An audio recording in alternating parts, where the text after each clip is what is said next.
Matt here, and today I'm super excited because I'm gonna be upgrading my PC so much that I think at this point I'm actually building a whole new PC. I hope you guys like this video and make sure you leave a thumbs up, and make sure you also guys hit the little notification bell as well, because since with this PC I'm probably gonna come up with a lot more videos.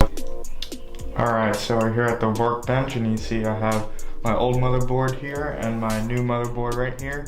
I'm just gonna quickly swap or put the CPU in here and the RAM over here just really quick.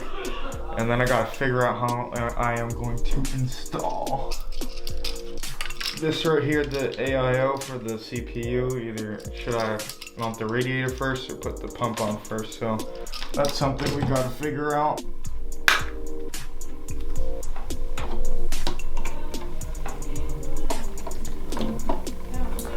Goes the CPU, take the RAM and put it on the other motherboard.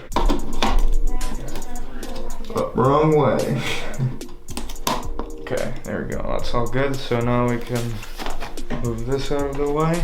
I think I might mount the radiator first on the case.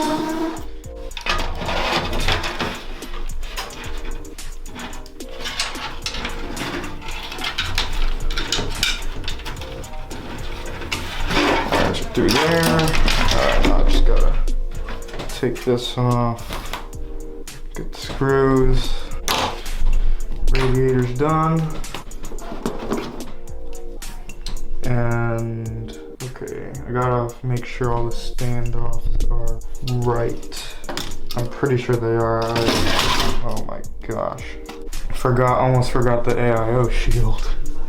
Or the IO shield, sorry. I hate installing this thing. This thing is a pain in the butt to install because it keeps on, when you try to put it in place, it kind of just flies around everywhere and then you can't get it right.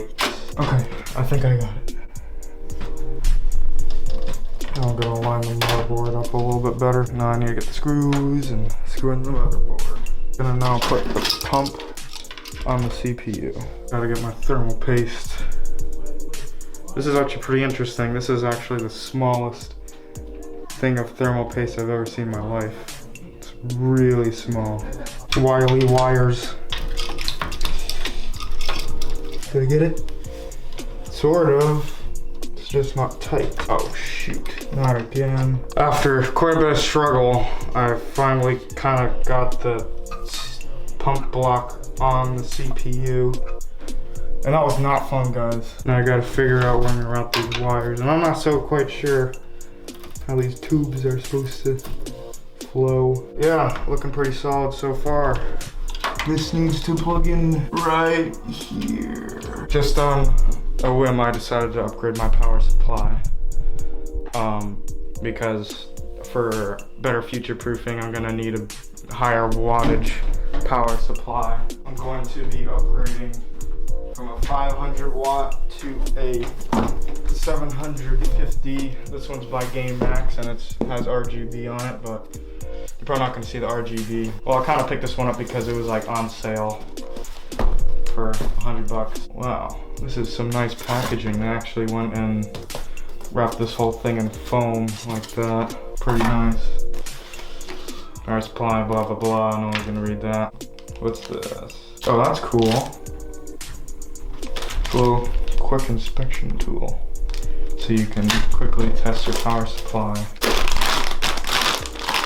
Power cords and the power supply.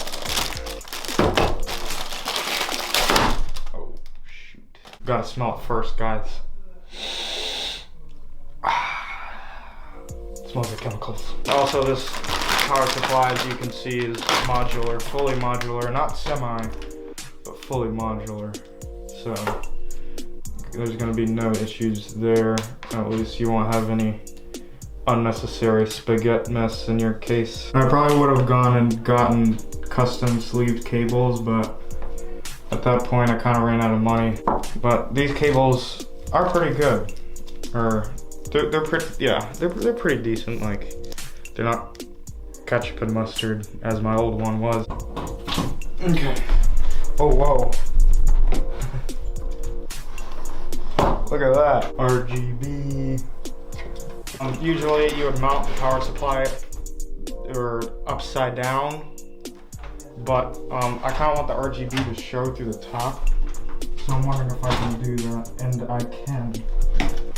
So that is pretty nice. Now, actually, I probably should have done this a little bit earlier, but I'm going to need to route the front panel connectors to the motherboard, but that's whatever. Okay, so I plugged in the majority of the front panel connectors besides for the power switch, reset switch, and the tiny ones that I don't really want to do right now. But now I'm going to plug in the main power to the motherboard, CPU power, and all that fun stuff.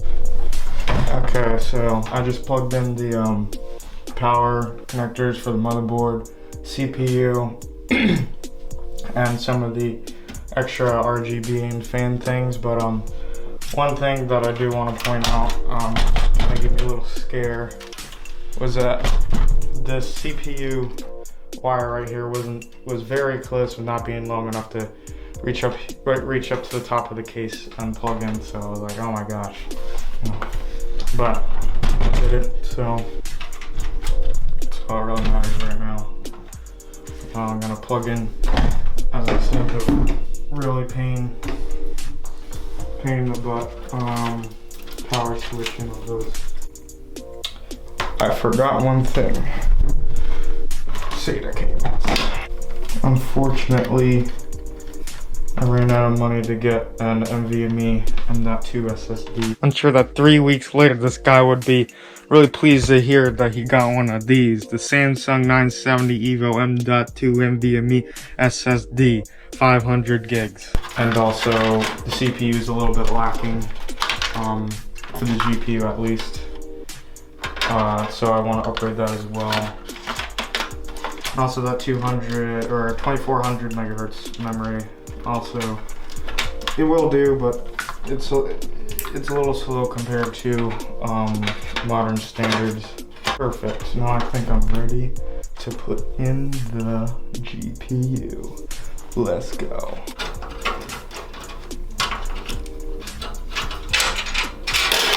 Oh, shoot.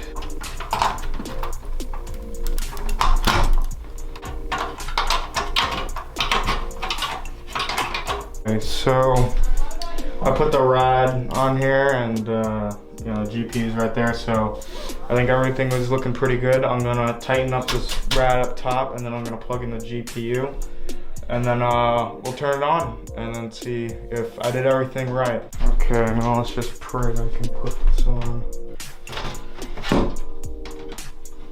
And it fits. Yes. Okay guys, moment of truth.